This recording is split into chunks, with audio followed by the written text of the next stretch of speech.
اس کے بارے میں تو سوال ہی نہیں ہونا ہے. ہمیں اطاعت کا حکم دیا گیا ہے جو اللہ نے نازل کیا ہے.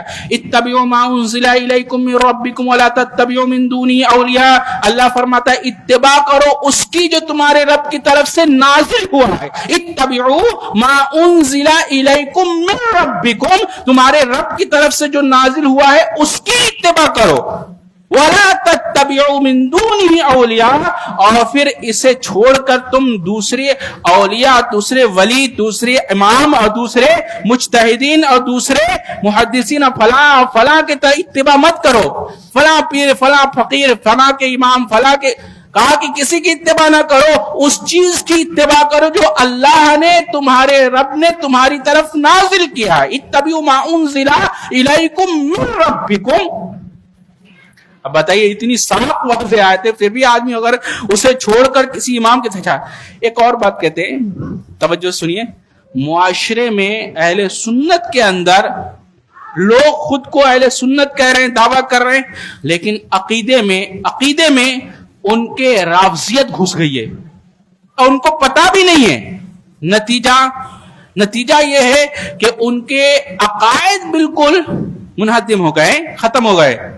ایسے بہت سارے لوگ ہیں جن سے میں بات کر چکا ہوں, بحث و مباحثہ کر چکا ہوں کہ وہ خود کو کیا کہہ رہے ہیں, میں اہل سنت والجماعت ہوں. اور جب ان سے بات کی جا رہی ہے تو انہوں نے, ان کا عقیدہ بتاؤں, انہوں نے کہا قرآن مکمل نہیں ہے, قرآن کیا ہے, ناقص ہے. اور کیا کہہ رہے ہیں, میں اہل سنت ہوں بلکہ اہل الحدیث ہوں. ایسے لوگ بھی ملے اور ان کا عقیدہ یہ ہے کہ وہ کہہ رہے ہیں کہ قرآن ناقص نہیں ہے, قرآن ناقص ہے. اور صرف اتنا نہیں کہ ناقص ہے, وہ کہہ رہے ہیں کہ جو یہ عقیدہ نہ رکھے کہ قرآن ناقص ہے ایسا شخص کافر ہے. ممبر رسول سے ہم بول رہے ہیں, ایسے لوگ ملے ہیں. بتائیے یہ لوگ کہاں سے آ گئے؟ یہ مطلب ہے یہ کیوں آیا؟ یہ اس وجہ سے آیا کہ وہ صرف اور صرف نام کے رہ گئے ہیں, اصل میں انہوں نے منہج اور دین کو سکھا ہی نہیں. اور یہ بگاڑ آیا اس وجہ سے ہے کہ انہوں نے کہا کہ بھائی حق بات جہاں سے بھی ملے وہاں سے لے لو. حق بات کوئی شیعہ کہہ رہا اچھی لگے لے لو, کوئی رافضی کہہ رہا اچھی لگے لے لو, اور کوئی پنڈت کہہ رہا اچھی لگے لے لو. کوئی کہیں سے بھی کوئی بات کہہ رہا ہے, حق بات اچھی بات ہے تو لے لو. میرا سوال ایسے لوگوں سے وہ ہے کہ وہ جو حق کہہ رہا ہے تجھے کیسے پتا چلا کہ وہ اس کی بات حق ہی ہے؟ سمجھ میں آیا؟ حق تو اہل حق کے یہاں ملے گا نا, اہل باطل کیا سے حق کہاں سے مل سکتا ہے؟ اس سلسلے میں ایک روایت ہے, وہ آپ سنتے رہتے. اللہ کے نبی صلی اللہ علیہ وسلم پاس ایک نسخہ لے کر انجیل کا, وہ حضرت عمر رضی اللہ تعالیٰ عنہ آتے ہیں اور کہتے ہیں اللہ کے رسول یہ ایک نسخہ ہے, آسمانی کتاب ہے. تو آپ نے کہا اچھا ٹھیک ہے, آپ خاموش ہو گئے. اب وہ وہیں پڑھنے لگے تو اللہ کے نبی صلی اللہ علیہ وسلم کا چہرہ سرخ ہونے لگا. حضرت ابو بکر صدیق وہیں تھے اور فوراً حضرت عمر رضی اللہ تعالیٰ عنہ کو روکا, کہا کہ کیا تو نبی کا چہرہ نہیں دیکھتا؟ جیسے ہی دیکھا فوراً وہ کہنے لگے اعوذ باللہ من الشیطان, میں شیطان سے پناہ چاہتا ہوں, میں اللہ رب العالمین کے غضب سے پناہ چاہتا ہوں, میں رسول اللہ صلی اللہ علیہ وسلم کے غضب سے پناہ چاہتا ہوں. رضیت باللہ ربا وبالاسلام دینا وبمحمد صلی اللہ علیہ وسلم نبیا, میں راضی ہوں اللہ کے رب ہونے سے, میں راضی ہوں آپ کے نبی ہونے سے, میں راضی ہوں دین اسلام کے ہونے سے. وہ گھبرا گئے اور کہا, اللہ کے نبی صلی اللہ علیہ وسلم نے جب آپ کا غصہ تھوڑا کم ہوا کہا کہ اگر آج موسیٰ بھی آ جائیں تو انہیں میری اتباع کے بغیر چارہ نہیں. کیا تمہیں میرے جو اللہ رب العالمین نے جو قرآن اتارا ہے, اللہ رب العالمین نے جو ہدایت تم تک پہنچا دے, کیا تمہارے لیے وہ کافی نہیں ہے؟ آپ کو سمجھ میں آ رہی بات؟ کیا اللہ کی کتاب, کیا رسول اللہ صلی اللہ علیہ وسلم کا فرمان ہدایت کے لیے کافی نہیں ہے؟ جو آپ کہتے ہیں کہ ہم فلاں سے سن لیں گے, فلاں سے سن لیں گے, فلاں سے لے لیں گے, وہ جو بات کہہ رہا ہے اس کی بات حق ہی ہے, یہ تعین آپ کیسے کر سکتے ہیں؟ آپ کے اندر تو صلاحیت ہی نہیں ہے. قرآن کے الفاظ اور عربک کے الفاظ کو آپ جانتے پہچانتے نہیں ہیں. الحمدللہ رب العالمین نے الف لام کیوں ہے؟ الف لام یہ کون سا ہے؟ آپ کو پتا ہے یہ کیا ہے؟ الحمد میں الحمدو کیوں ہے, دی کیوں نہیں ہے؟ اور دا کیوں نہیں ہے؟ الحمدللہ ہو سکتا تھا، الحمدللہ. آپ کو پتا ہے یہ صرف زبر زیر کیوں آ رہا ہے؟ یہ جاننے کے لیے، یہ سمجھنے کے لیے 7 سال 8 سال عالم لوگ مدرسے میں پڑھ رہے ہیں، وہ دال روٹی کھا کر. اور آج لوگ کیا کر رہے ہیں؟ آج لوگ کیا کر رہے ہیں؟ وہ چند کتابیں خود مطالعہ کر کے اور چند تقاریر لوگوں کے سن کے علامہ بن بیٹھے ہیں اور کہتے ہیں کہ یہ مولوی جو ہے یہ تو صرف اپنی فرقے کی دکان چلا رہے ہیں. انا للہ و انا الیہ راجعون. یہ ایک سطحی سوچ ہے، گمراہ کن سوچ ہے. علماء سے لوگوں کو کاٹنا ہے. آپ صحابہ کرام کی زندگی اٹھا کر دیکھیے، صحابہ کرام ہمیشہ علماء کی تعظیم و تکریم کرتے تھے، علماء کی صحبت کو اختیار کرتے تھے، علماء سے علم دین سیکھتے تھے اور علماء سے ہی مسائل کے طرف رجوع کرتے تھے. صحابہ کی زندگی اٹھا کر دیکھیے، تابعین کی زندگی اٹھائیے، تبع تابعین کی زندگی اٹھائیے، محدثین کی زندگی اٹھائیے، مجتہدین کی زندگی اٹھائیے، مورخین کی زندگی اٹھائیے. اور شروع سے لے کے انت تک منہج سلف صالحین کی تمام تر تاریخ کا مطالعہ کر لیجئے. ہر صدی میں، ہر دور میں لوگوں نے علماء کی طرف رجوع کیا ہے علم کے لیے. اور اللہ رب العالمین نے فرمایا فَاسْأَلُوا أَهْلَ الذِّكْرِ إِن كُنتُمْ لَا تَعْلَمُونَ. سوال کرو. فَاسْأَلُوا أَهْلَ الذِّكْرِ. میں کہتا ہوں ان دا ذکر کیوں نہیں کہا؟ جن کے پاس ذکر ہے نہیں کہا اہل ذکر، جو ذکر کی ایبیلٹی رکھتے ہیں، جو قابلیت رکھتے ہیں، ان کی طرف رجوع کرو. اللہ نے اس کا حکم دیا. یہ نہیں کہا کہ جن کے پاس ذکر ہے ان کے پاس چلے جاؤ، ان سے ذکر لے لو. کہا جن کے پاس ایبیلٹی ہے، قابلیت ہے، ان کی طرف رجوع کرو. اللہ اکبر. اس کے باوجود لوگوں کا حال کیا ہے؟ یہ ساری خرابی آئی ہے اسی وجہ سے، اس فکر کی وجہ سے کہ دین جہاں سے ملے لے لو، حق بات جہاں سے ملے لے لو. ہے کہ یہ خرابی اسی وجہ سے ہے. تو ایسے لوگ پیدا ہو گئے. اچھا انہوں نے کیا کہا؟ میں نے وہ اصل بات چھوڑ دی. ایسے لوگ ہیں ان کے بارے میں بتایا گیا کہ وہ اہل الحدیث کی مسجد میں جمعہ میں پہلی صف میں بیٹھتے ہیں. اچھا، اور ان کے عقائد کیا ہیں پتا ہے؟ وہ کہتے ہیں ہمارے لیے حجت ہمارے امام ہیں. قرآن بھی حجت نہیں ہے. قرآن کی وہ بات جو ہمارے امام نے کہی ہے ہم لیتے ہیں، حدیث کی وہ بات جو ہمارے امام نے کہی ہے ہم لیتے ہیں. یہ معلوم ہے مہدوی یہ شیعہ کا فرقہ ہے، یہ شیعوں کا عقیدہ ہے. وہ شیعہ ہیں جو اس طرح کے، وہ شیعہ کے عقائد کو اپنا چکے ہیں لیکن خود کو اہل الحدیث اہل سنت کہہ رہے ہیں. آپ کو سمجھ میں آ رہی نہیں آ رہی بات؟ اپنا چکے ہیں لیکن خود کو کیا کہہ رہے ہیں؟ اہل حدیث اہل سنت کہہ رہے ہیں. عقیدہ کیا ہے؟ کہہ رہے ہیں کہ ہمارے لیے حجت ہمارے امام ہیں. اور اللہ رب العالمین نے کیا فرمایا؟ اللہ رب العالمین نے فرمایا لِأَلَّا يَكُونَ لِلنَّاسِ حُجَّةً بَعْدَ الرَّسُولِ. تمہارے درمیان ہم نے ڈرانے والے رسولا مبشرین و منذرین، ہم نے تمہارے درمیان رسول بھیجے جو ڈرائے و بشارت دے.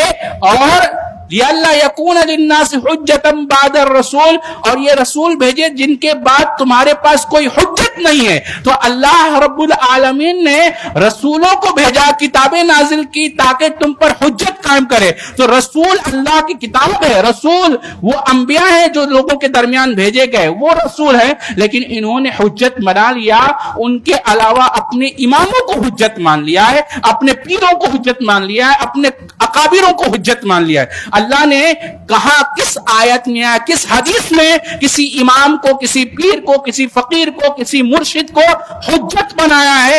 اللہ نے حجت بنائی ہے تو اللہ کی کتاب کو، اللہ نے حجت بنائی ہے تو تمام انبیاء جو قوموں کی طرف بھیجے گئے، رسولا مبشرین و منذرین لئلا یکون للناس حجت بعد الرسول. اللہ نے کہا یہ رسول اسی لیے بھیجے گئے تاکہ تم پر اللہ رب العالمین حجت قائم کرے. تو رسول حجت ہیں، رسول کے فرمان حجت ہیں اور اللہ کی کتاب حجت ہے. لیکن دیکھ لیجئے آج لوگوں نے ایسے ایسے عقائد گڑھ لیے ہیں اور ایسے ایسے لوگوں کو وہ کہتے ہیں اللہ کی زمین پر ہمارے یہ امام حجت ہیں اللہ کی طرف سے، جو یہ کہیں گے وہ ہم مان لیں گے، جو یہ کہیں گے. وہ شیعہ کے عقیدے کو اپنا چکے ہیں لیکن دعویٰ وہ اہل سنت والجماعت کا ہے. وہ کہتے ہیں ہم اہل سنت والجماعت ہیں. انا للہ و انا الیہ راجعون.